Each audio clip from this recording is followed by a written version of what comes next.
Hi అండి. అందరికి నమస్కారం. Welcome to Yog stack. అందరూ బాగున్నారు కదా!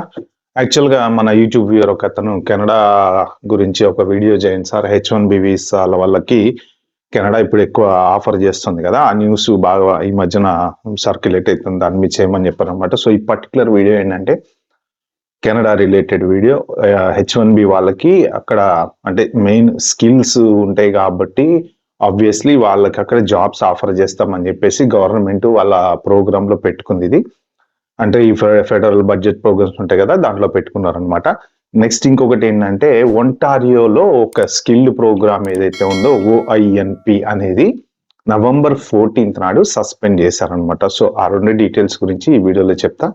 నా ఛానల్‌కి ఏమన్నా ఫస్ట్ టైమ్ వచ్చినట్టుంటే సబ్స్క్రైబ్ చేసుకోండి. అలాగే నా వీడియోలు నచ్చితే లైక్ చేయండి, షేర్ చేయండి. ఫస్ట్ హెచ్-1బీ గురించి ఏంటంటే యాక్చువల్‌గా ఈ ప్రోగ్రామ్ ఇంతకు ముందు పెట్టారు వాళ్ళు. 2023లో ఒకసారి స్టార్ట్ చేశారనమాట. అప్పుడు స్టార్ట్ చేయంగానే వితిన్ 2 డేస్‌లో 10,000 అప్లికేషన్స్ వచ్చినాయంట. అంటే ఏంటంటే హెచ్-1బీ వీసా మీద అమెరికాలో ఉన్నటువంటి వాళ్ళు ఎవరైనా సరే కెనడాకి మైగ్రేట్ అవ్వచ్చు. కొన్ని అప్లికేషన్స్‌కి పీఆర్ అప్లై చేసుకోవచ్చు. లేదా అట్‌లీస్ట్ వర్క్ పర్మిట్ అయినా అప్లై చేసుకోవచ్చు అనమాట. ఏంటంటే ఎందుకు చేశారు అంటే వాళ్ళకి పర్టిక్యులర్ స్కిల్ సెట్స్‌లో రిక్వైర్మెంట్ ఉంది. ఆ రిక్వైర్మెంట్ ఏదైనా మన రీసెర్చ్ వైపు గాని, లేపోతే ఐటీలో high level artificial intelligence development గాని, తర్వాత మెడికల్ సైడ్ గాని, ఇలా కొన్నిట్లో వాళ్ళకి రిక్వైర్మెంట్ ఉంది. ఆ రిక్వైర్మెంట్ ఫుల్‌ఫిల్ చేయటం కోసం హెచ్-1బీ వాళ్ళైతే ఆల్రెడీ మెయిన్ అమెరికాలో పనిచేసి ఉంటారు గదా! ఏదో ఒక కంపెనీలో కొన్ని సంవత్సరాలు పనిచేసి ఉంటారు గాబట్టి, వాళ్ళకి ఆల్రెడీ ఆ ఎక్స్‌పీరియన్స్ ఉంటది కాబట్టి, ఆ ఎక్స్‌పీరియన్స్ కెనడా వాళ్ళకి యూజ్ అవుతది అన్న ఉద్దేశంతోటి పర్టిక్యులర్‌లీ హెచ్-1బీ వాళ్ళ కోసం పెట్టినటువంటి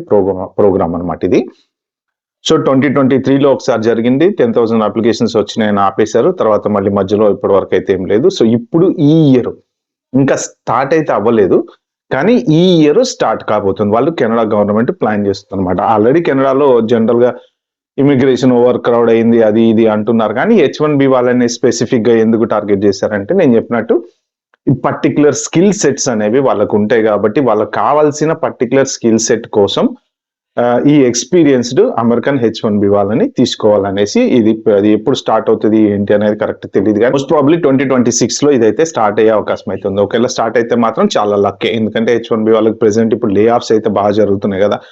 అక్కడక్కడ వాళ్ళకి ఏ స్కిల్స్ అయితే ల్యాక్ అనేది ఉందో కెనడాలో ఆ స్కిల్స్ ఫిలప్ చేయడానికి ఇప్పుడు అమెరికా నుంచి హ్యాపీగా ఎళ్లి అట్‌లీస్ట్ ఇక్కడ ఈ హెచ్-1 ఎక్స్‌టెన్షన్‌ల టెన్షన్‌లు అవి ఇవి పెట్టుకొని జాబులు లేక ఉండి దాని బదులు అట్‌లీస్ట్ ఆప్షన్ అయితే ఉంటది. కెనడాకెళ్ళి అక్కడ కొన్ని రోజులు కంటిన్యూ చేసుకోవచ్చు. కావాలంటే మళ్ళీ అమెరికా సిట్యుయేషన్ బాగుపడ్డ తర్వాత మళ్ళీ వెనక్కి రావచ్చు. సో, అక్కడక్కడే తిరుగుతూ ఉండొచ్చు. కొంచెం మనకి ఫారెన్‌లో ఆల్రెడీ సెట్ అయ్యాం కాబట్టి ఇండియా ఎళ్లి సెటిల్ అవ్వడం ఇబ్బంది అనుకున్న వాళ్ళకి మాత్రం ఇదొక మంచి అవకాశం అన్నమాట. హెచ్-1బీ వాళ్ళకి ఇదొక మంచి గుడ్ న్యూస్. యాక్చువల్‌గా ఓఐఎన్‌పి ఒంటారియో ఇమిగ్రెంట్ నామినీ ప్రోగ్రామ్ అనేది కెనడాలో ఒకటుంది. బేస్డ్ ఆన్ దట్ ఏంటంటే ఆ పర్టిక్యులర్ స్కిల్ బేస్డ్ ప్రోగ్రామ్ అన్నమాట ఇది. సో, స్కిల్డ్ వర్కర్స్ ఎవరెవరైతే ఉంటారో ఆ పర్టిక్యులర్ ట్రేడ్‌లో వాళ్ళకేంటంటే పీఆర్ ఇస్తారనమాట. ఈ ఓఏఎన్‌పి రూట్ ద్వారా వాళ్ళు పీఆర్ అప్లై చేసుకోవచ్చు. దీనికి ఉండేటువంటి రిక్వైర్మెంట్స్ ఏముంటాయంటే ఒక 1 ఇయర్ ఎక్కడైనా పని చేసినట్టు, తర్వాత CB5 లెవెల్ ఆఫ్ ఫ్రెంచ్ లాంగ్వేజ్‌లో టాప్ గాని, లేకపోతే ఇంగ్లీష్ లాంగ్వేజ్‌లో టాప్ గాని, CLB5 లెవెల్స్ ఉండాలి. ఆ లెవెల్స్ ఉండి గనక మీకు ఎక్కడన్నా ఎవరైనా ఆఫర్ ఇచ్చారు. ఒక 1 ఇయర్ మీరు జాబ్ చేస్తున్నారు. తర్వాత మీకు ఆ స్కిల్డ్ బేస్డ్ మీద కొత్త కంపెనీలో గూడా ఆఫర్‌లొచ్చినియి. నాకు ఈ స్కిల్ మీద ఈ కంపెనీలో ఆఫర్ ఉంది అని జెప్పేసి అప్లై చేసుకొని డైరెక్ట్‌గా పీఆర్‌కి ఎలిజిబిలిటీ అనేది ఉంటదన్నమాట ఈ పర్టిక్యులర్ ప్రోగ్రామ్. సో, దీన్ని మొన్న నవంబర్ 14థ్ సస్పెండ్ చేసేసారు. అంటే కంప్లీట్‌గా సస్పెండ్ చేశారు. ఇప్పటి వరకు వాళ్ళు చెక్ చేసినటువంటి అప్లికేషన్స్‌లో వాళ్ళకి అర్థమైంది ఏంటంటే చాలా fraudulent applications, fraudulent document, fraudulent employment letters వచ్చినాయట. సో, అందుకని చెప్పేసి ఈ పర్టిక్యులర్ ప్రోగ్రామ్‌ని కంప్లీట్‌గా సస్పెండ్ చేశాము. అంటే ఏంటంటే ఎవరైనా సరే ఒకవేళ అప్లై చేసి గనక ఉంటే వాళ్ళ అప్లికేషన్స్ అన్ని స్లోగా రిటర్న్ చేస్తాం. ఇప్పటివరకు 2500 అప్లికేషన్స్ రిటర్న్ చేశారట. నెక్స్ట్ ఫర్దర్ డౌన్ ఎవరెవరైతే అప్లై చేశారో మొత్తం ఆ ఒంటారియోకి సంబంధించిన ఈ పర్టిక్యులర్ ప్రోగ్రామ్ మీద పీఆర్ అప్లై చేసినటువంటి వాళ్ళు ఎవరైనా గాని వాళ్ళ అప్లికేషన్స్ అన్ని సూన్ నెక్స్ట్ మంత్ 2-3 మంత్స్‌లో అన్ని రిటర్న్ చేస్తామని అయితే చెప్తున్నారు. దీని మీద ప్రస్తుతం ప్రొటెస్ట్‌లు కూడా జరుగుతున్నాయి అక్కడ ఒంటారియోలో. ఎందుకంటే మేము దీన్ని నమ్ముకొని ఒక లైఫ్ బిల్డ్ చేసుకున్నాము. Skilled worker life. ఇప్పుడు మీరు పీఆర్ అయ్యానంటే మేము ఎక్కడికెళ్ళాలి? ఏంటి పరిస్థితి దాని మీద ఎక్కువ ఇండియన్స్, పంజాబీస్ వాళ్ళే ఈ పర్టికులర్ రూట్ లో అప్లై చేసే వాళ్ళు ఉన్నారనమాట. వీళ్ళు చేసిన ఇన్వెస్టిగేషన్ లో వీళ్ళకి అర్థమైంది ఏంటంటే మెయిన్ యాక్చువల్ గా మిడిల్ ఈస్ట్ నుంచి, ఇండియా నుంచి ఫేక్ కంపెనీస్ లెటర్స్, తర్వాత fake payrolls, fake bank accounts ఇవన్నీ తయారు చేసి పంపిస్తున్నారు అనమాట. సో వాళ్ళు కొంచెం ఇన్వెస్టిగేషన్ అనేది చేశారు. ఆ డైరెక్టర్ ఎవరైతే, ఆ పర్టికులర్ ప్రోగ్రామ్ కు ఉండే డైరెక్టర్ ఎవరైతే ఉంటారో ఆయన ఈ డెసిషన్ తీసుకోవడానికి కారణం ఏంటంటే వాళ్ళు చేసిన ఇన్వెస్టిగేషన్ లో వాళ్ళకి తెలిసింది ఏంటంటే కంపెనీస్ అనేవి పేపర్ మీద ఉన్నాయి కానీ యాక్చువల్ కంపెనీస్ లేవు. Pay slips fake. ఎందుకంటే వాళ్ళు ట్యాక్స్ డిపార్ట్మెంట్స్ తోటి చెక్ చేసుకున్నారు. ఈ అప్లికేషన్స్ మొత్తం వాళ్ళు క్రాస్ వెరిఫై చేశారు. చేసిన తర్వాత అసలు ఈ పర్టికులర్ ఎంప్లాయీకి ట్యాక్స్ కట్టింది లేదు. అట్లా అంటే జెన్యూన్ అప్లికేషన్స్ ఉన్నాయి. జెన్యూన్ గా చాలా మంది 1 year నుంచి స్కిల్డ్ వర్కర్ గా జాబ్ చేసుకుంటూ ఈ వీసా అప్లై చేసిన వాడు, జెన్యూన్ కంపెనీ ఆఫర్ వచ్చిన వాళ్ళు ఉన్నారు.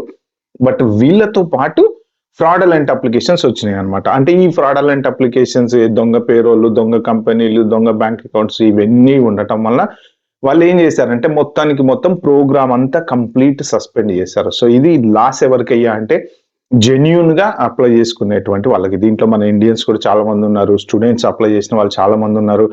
ఇప్పుడు స్కిల్డ్ అంటే ఫర్ ఎగ్జాంపుల్ అండి, ఒక హెవీ ట్రైలర్ డ్రైవింగ్ కూడా పర్టికులర్ స్కిల్లే. సో కొన్ని కంపెనీల్లో కొన్ని పర్టికులర్ జాబులకి కొంతమంది చేయగలుగుతారు, అది అందరు చేయలేరు. సో అలా స్కిల్డ్ బేస్డ్ వర్కర్స్ అనమాట వీళ్ళంతా. సో వాళ్ళకి పెద్ద లాస్. మెయిన్ దీంట్లో మన వాళ్ళు ఎక్కువ మంది ఉన్నారనేసి కూడా వాళ్ళు చెప్తున్నారు అనమాట. సో ఈ ఫ్రాడ్ ఎవరెవరైతే చేశారో వాళ్ళ వలన వేరే జెన్యూన్ గా వెళ్ళి లైఫ్ సెటిల్ అయ్యి చాలా మంది ఉంటారండి. అట్లీస్ట్ 60 to 70% ఏంటంటే ఫ్రాడ్ చేయడానికి వెళ్ళరు, వాళ్ళ లైఫ్ సెటిల్మెంట్ కోసమే వెళ్తారు. ఇప్పుడు H1B చూసుకున్నా కూడా అంతే కదా. ఒకప్పటి నుంచి చాలా మంది వెళ్తున్నారు, మంచి జాబులు చేసుకుంటున్నారు, సెటిల్ అవుతున్నారు, ఇల్లు కొనుక్కొని.